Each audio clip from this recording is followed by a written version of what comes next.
Tema de aprendizagem 8. Minhas metas. Refletir sobre a economia internacional. Conhecer os benefícios da economia internacional.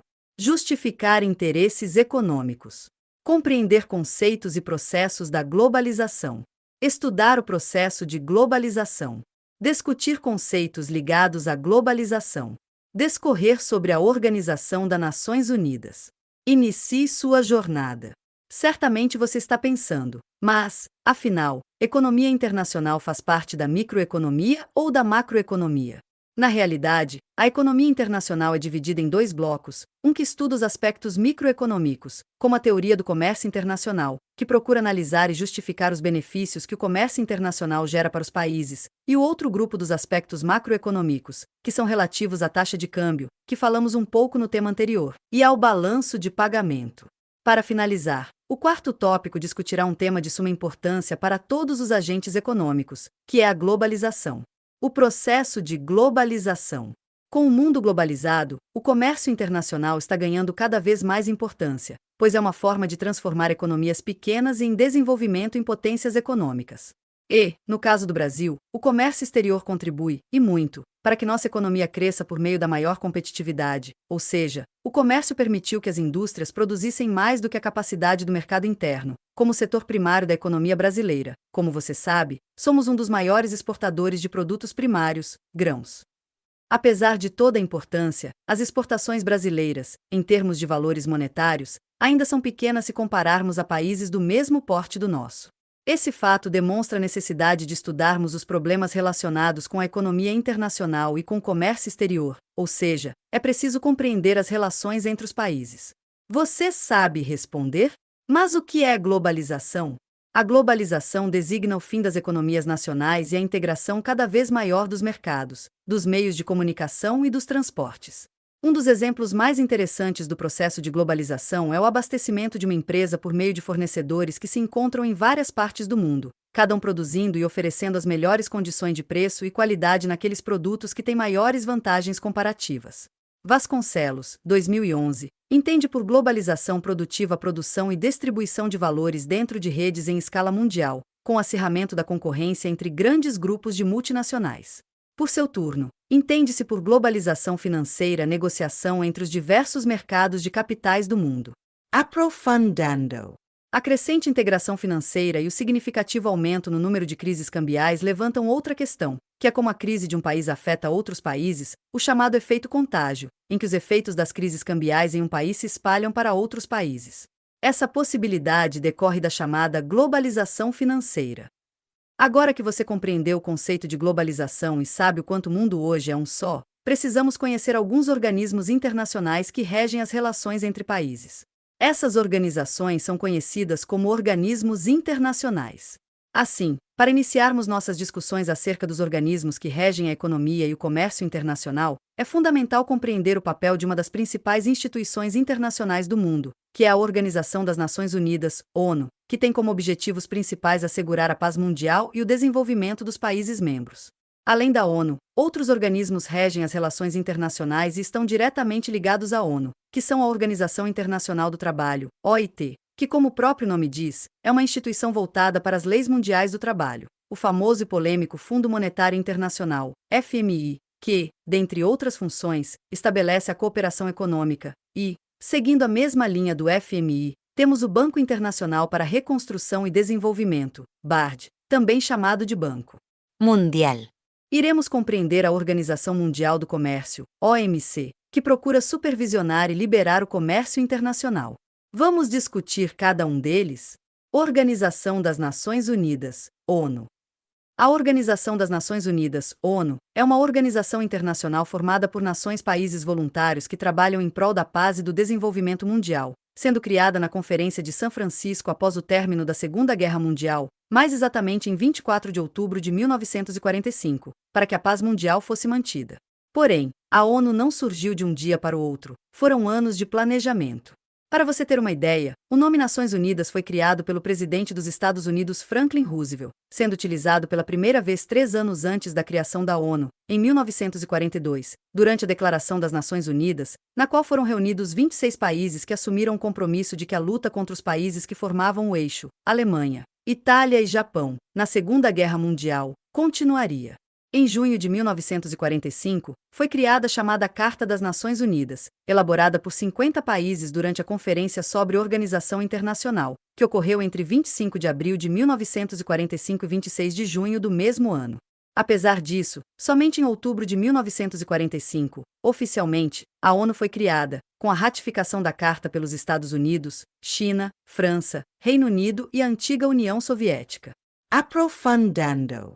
Nessa época, a ONU era composta, inicialmente, por 51 Estados-membros, países, e tinha como objetivo principal garantir a paz mundial. Atualmente, são 193 nações que fazem parte da organização, e os objetivos são diversos, tais como criar e implementar mecanismos que possibilitem o desenvolvimento econômico, a segurança nacional, definição de leis internacionais, assegurar os direitos humanos e o progresso social dos países. Segundo o site da ONU, C2023, online, para atingir os objetivos, as Nações Unidas são regidas por propósitos e princípios básicos aceitos por todos os países membros da organização, que são: manter a paz e a segurança internacionais, desenvolver relações amistosas entre as nações, realizar cooperação internacional para resolver os problemas mundiais, ser um centro destinado a harmonizar a ação dos povos para a consecução dos objetivos comuns.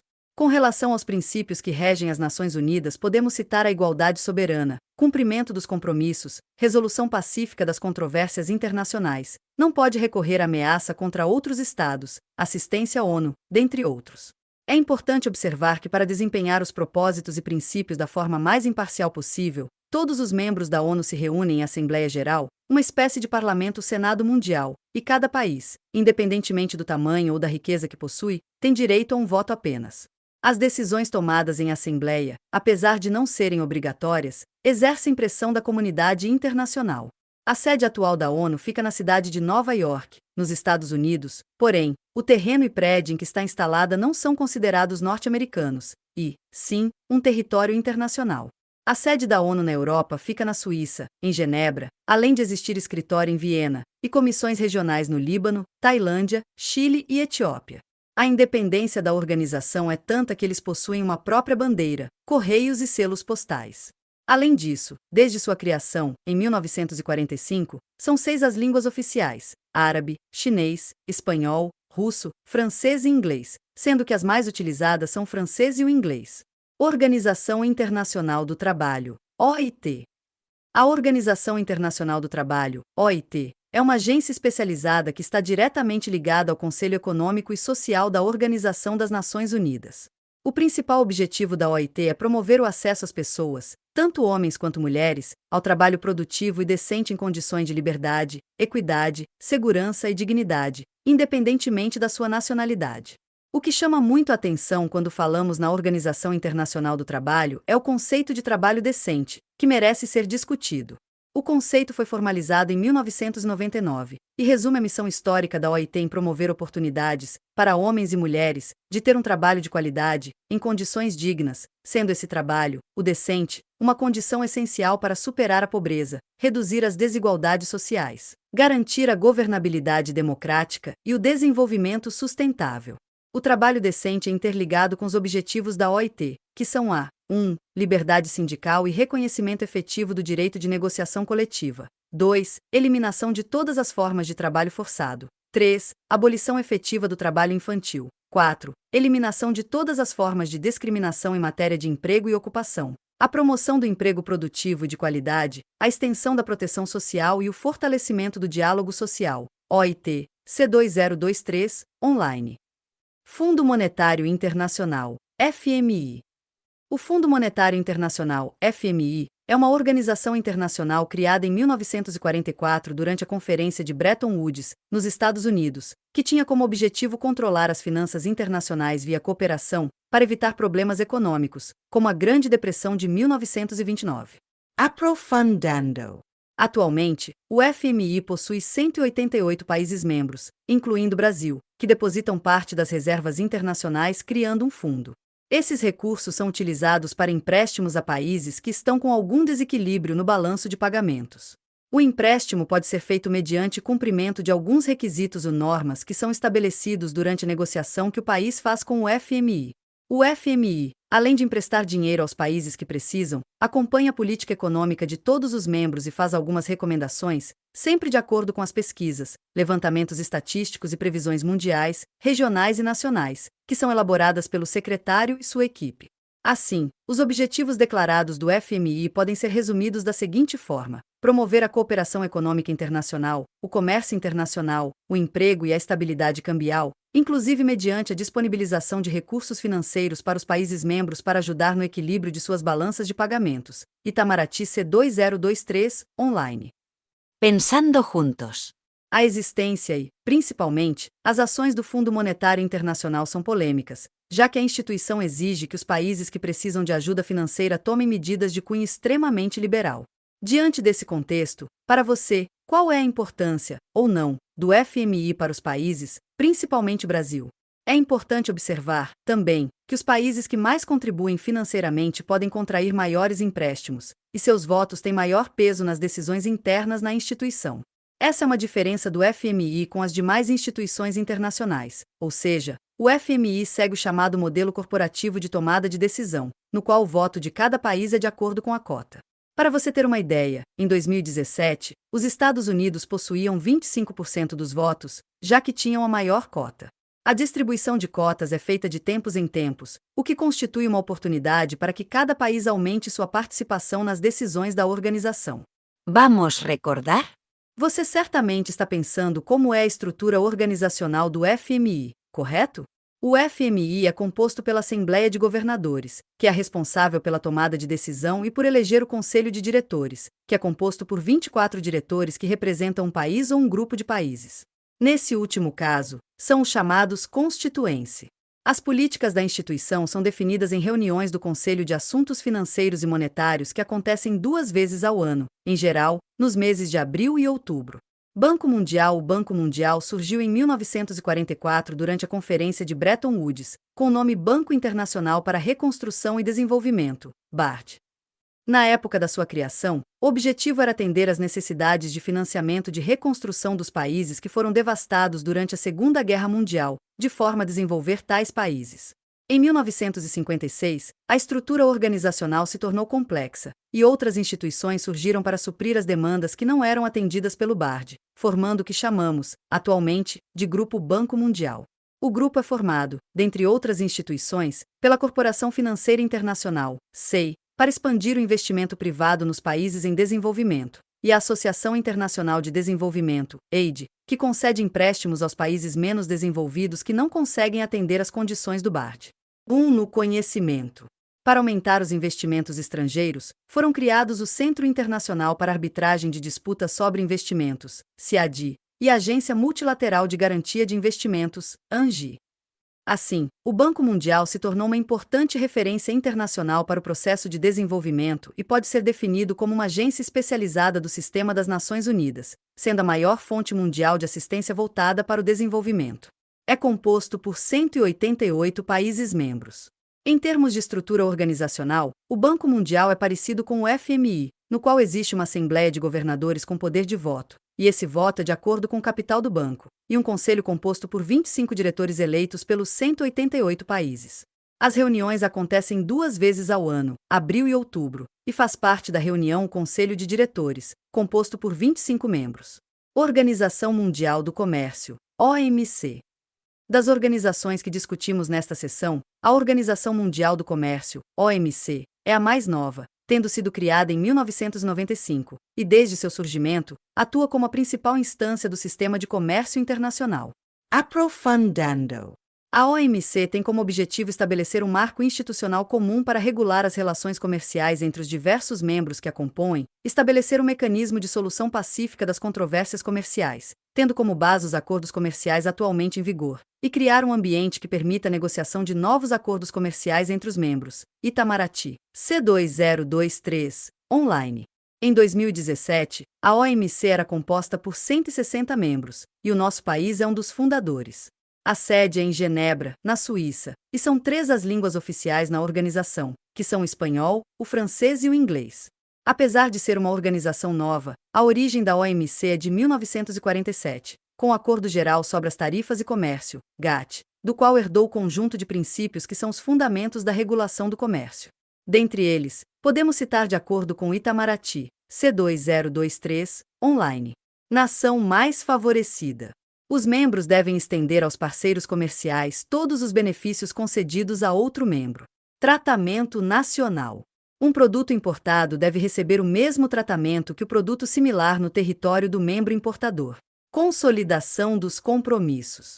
Um membro deve conferir aos demais o mesmo tratamento aos estabelecidos na lista de compromisso. Transparência. Os membros devem dar publicidade às leis, regulamentos e decisões de aplicação do comércio internacional.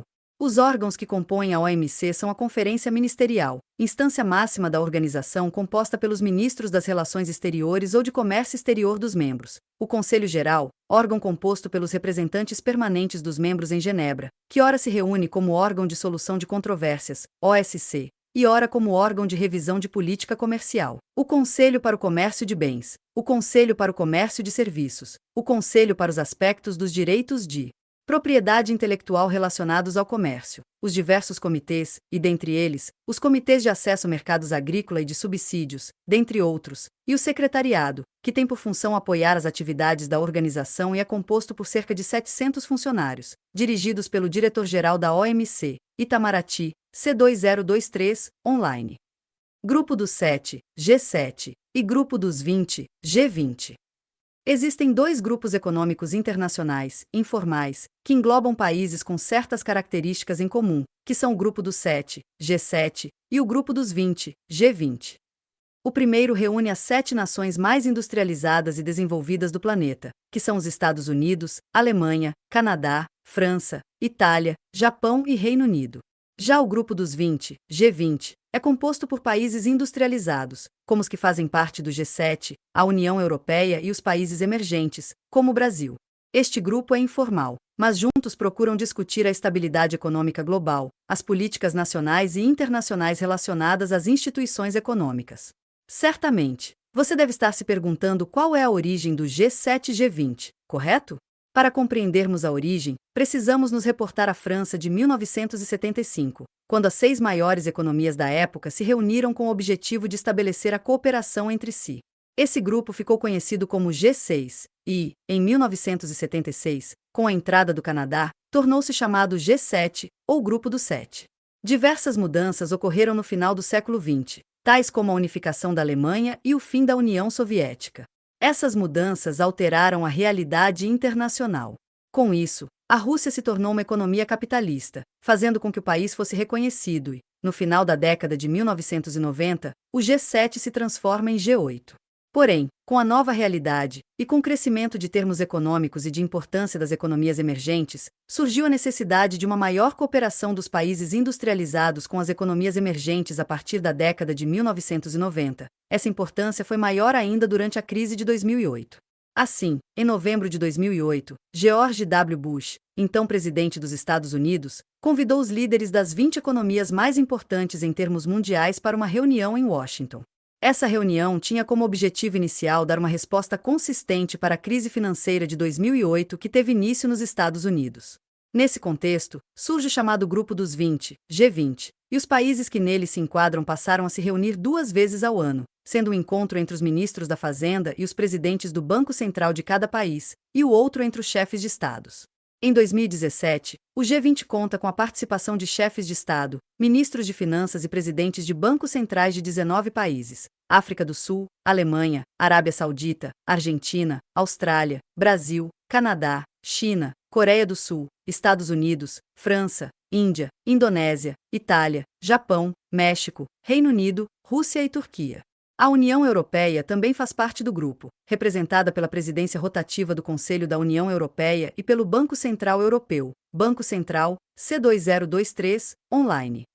Diferente das organizações internacionais formais, como o Fundo Monetário Internacional e o Banco Mundial, o G20 não tem capital humano permanente, a presidência do grupo é alterada todos os anos, assim como os secretários. Durante o ano de exercício, o país que está na presidência do grupo estabelece um cronograma de trabalho com os assuntos que já foram discutidos, podendo adicionar novas pautas.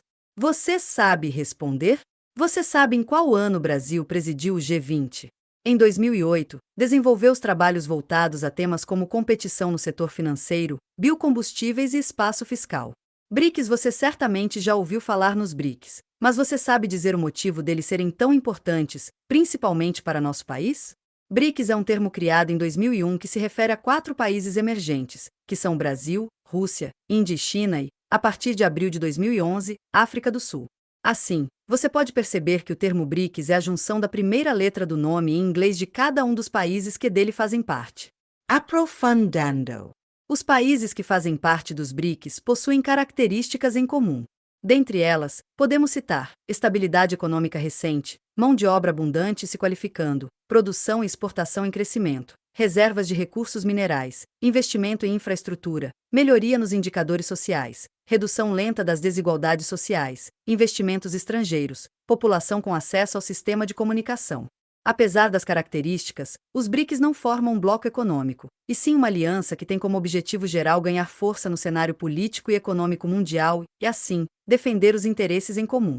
Assim, de acordo com o Itamaraty, C2023, online, os BRICS vêm expandindo as suas atividades em 2 linhas principais, que são 1. A coordenação em reuniões e organismos internacionais. 2. A construção de uma agenda de cooperação multissetorial entre seus membros. Novos desafios. Finalizamos este tema de aprendizagem com o tema globalização, que é o processo mundial que interliga os países do mundo inteiro, seja pelo comércio, por meio de exportação e importação de bens, seja pelas transações de capitais ou financeiras. Também entendemos alguns organismos internacionais que procuram estabelecer normas de conduta dos países, que são, por exemplo, as Organizações das Nações Unidas, Fundo Monetário Internacional, Organização Internacional do Trabalho e o Banco Mundial. E claro, como o mundo está globalizado, os países tendem a se juntar para poderem fazer frente a tantas mudanças, daí que surgem os grupos e blocos econômicos. Um forte abraço, e até o próximo tema!